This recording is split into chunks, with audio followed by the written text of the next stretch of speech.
Hello everybody and welcome back to the Fortress of Solitude. Today we're going to be talking about The Challenges of the Unknown issue 2 by Christopher Cantwell, Sean Isaacs, Jorge Fornes, Amanke Nahulpan, Romulo Fajardo Jr. and Matt Herms.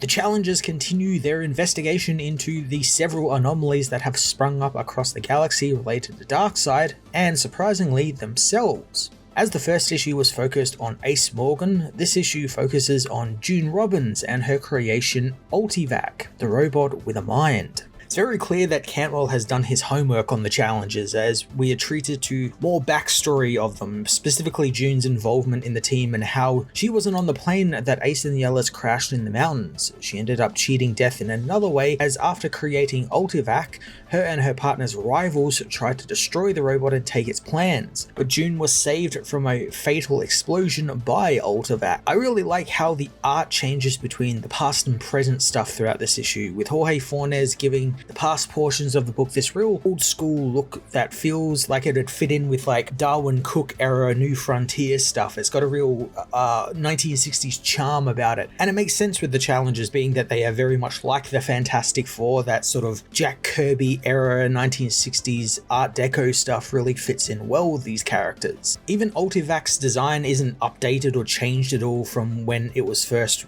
introduced to us, and I love that it looks like just like a blocky robot you would get in the 1960s as like a toy. It's got giant arms, a barrel chest, it just looks like it was designed to be a toy.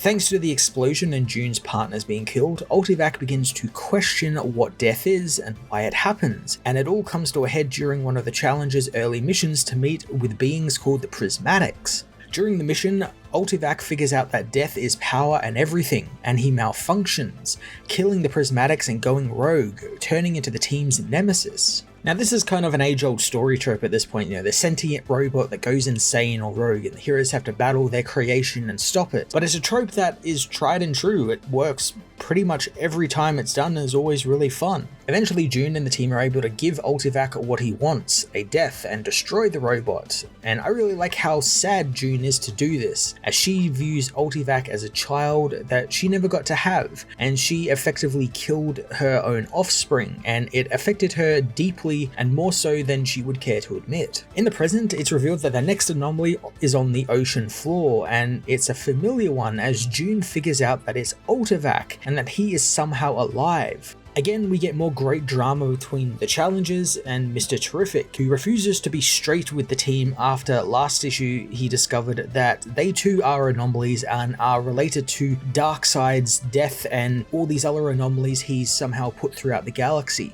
I'm loving Cantwell is continuing this great us versus them, powered heroes versus normal people dynamic with the teams he set up last issue, as we see more of that with Ace and Rocky reveals the team have been sealed out of the investigation on who attacked Ken Kawa, which we've been seeing over in the Question book. Rocky gets a mission here as Ace tasks him digging a little bit deeper into what's going on with Ken and with the League and what Mr. Terrific is up to and keeping from them. I know I've said it before, but it's such a fun dynamic to have this inter-team drama when you look at the main League book, where on the surface everything seems to be okay, they're all working very well, but in this book, the minute they've got to start working with just plain old regular Joe people who just so happen to be adventurers, they kind of start to get a little bit high and mighty, a bit elitist, a bit classist. And the most interesting thing about it is that a lot of the heroes don't even realize they're doing it. It's just something that organically comes from talking with these people, and some of them have, like Superman has kind of pulled himself up on it. But I like that Michael is still very much adamant that he does not particularly like this team very much because they are normal people. It's also really cool getting to see sort of behind the curtain, as it were, with the Justice League, whereas that main Justice League book is all, the team working well together and, fighting threats and everything. But between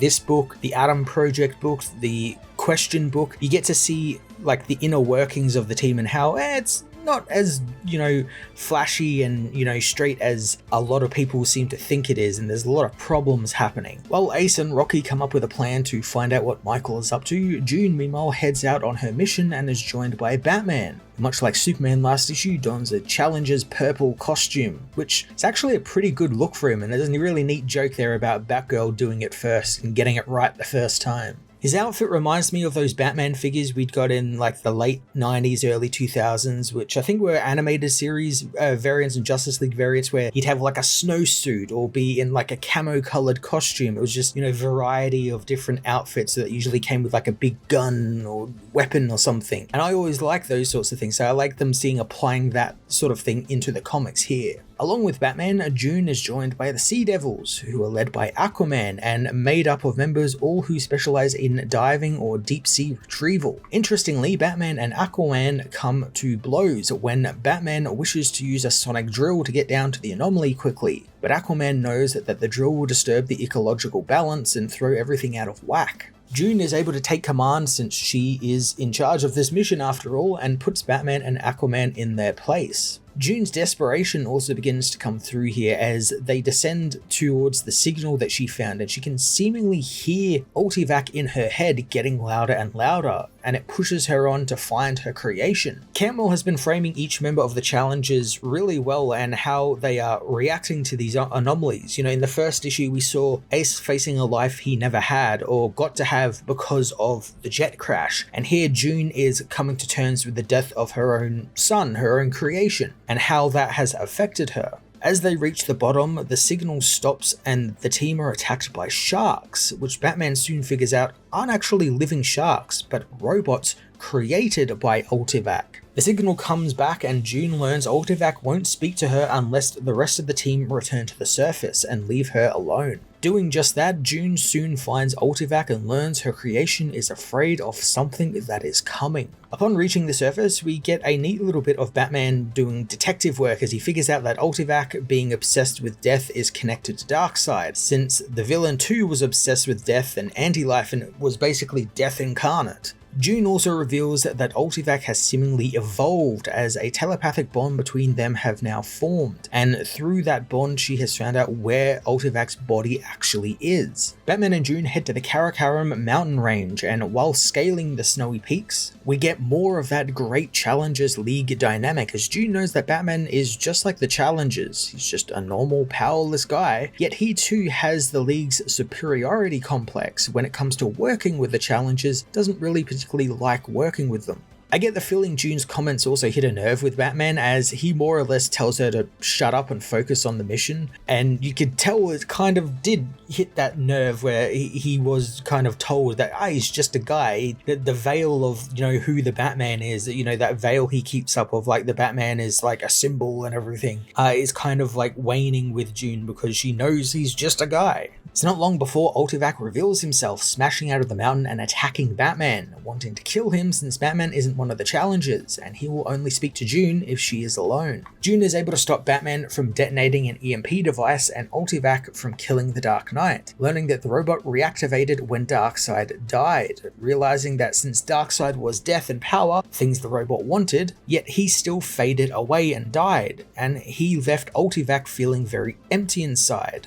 This is where things get really interesting as Ultivac believes that he and the Challengers, who are all stained by death, no longer belong in this universe now that Darkseid, death, is effectively gone, and they soon will vanish like Darkseid did. The implications of this are pretty huge. Like, does Ultivac means they will just cease to exist, that they will just fade out of reality? Or will the team somehow make it over to the absolute universe where Darkseid now resides? Like maybe Ultivac finds out about it and finds, oh, if Darkseid's there, death and power are there, so we need to go there. Before Ultivac can fully reveal his plan to find Darkseid, Batman activates his EMP and takes the robot down, but in doing so he causes a massive avalanche which buries June. During the ordeal sees Darkseid for a very split second before Batman rescues her. All these subtle ties to Darkseid, the absolute universe that the writers are just peppering throughout their books, throughout this all-in initiative. It's been so much fun to sort of pick out and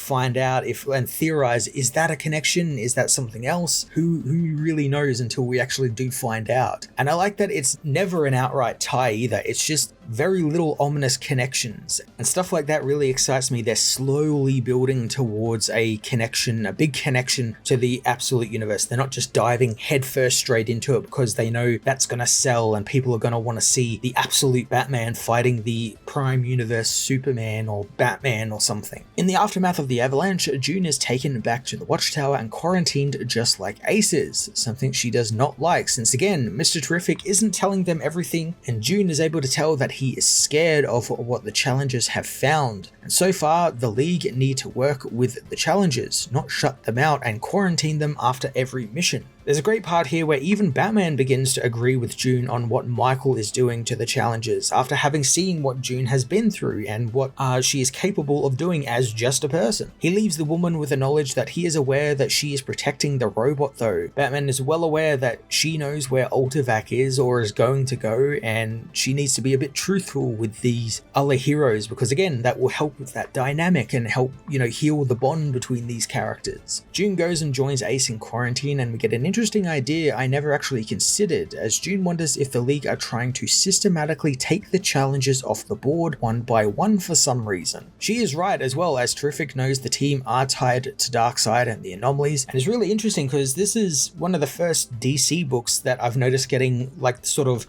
the Ultimates or the Hickman X-Men era treatment of like a data page, which is when you get like little lore dumps, and we got one in this issue of Mr. Terrific's like log and how he's basically just going over the plot more or less and basically explaining they're connected to these anomalies, we need to do something about them, maybe we need to quarantine them and keep them all in one place safe where we can actually look after them. It's a really cool addition to the book and I hope we actually get to see more of these data pages or like logs from Mr. Terrific's journal. A really cool insight into what he is doing behind the scenes. Because June figures out that Terrific is taking the team out one by one, and she begins piecing it all together as well, figuring out with them surviving death and now Darkseid being dead, maybe something has activated inside each of them. Now, I'm not really sure what she means here since it's not fully explored, and like when she uses the word like activates inside them, all I think of is like, oh, is this like the meta gene, the metahuman gene activating, or is like because they now technically represent death in this universe, is there something related there, like the hierarchy has shifted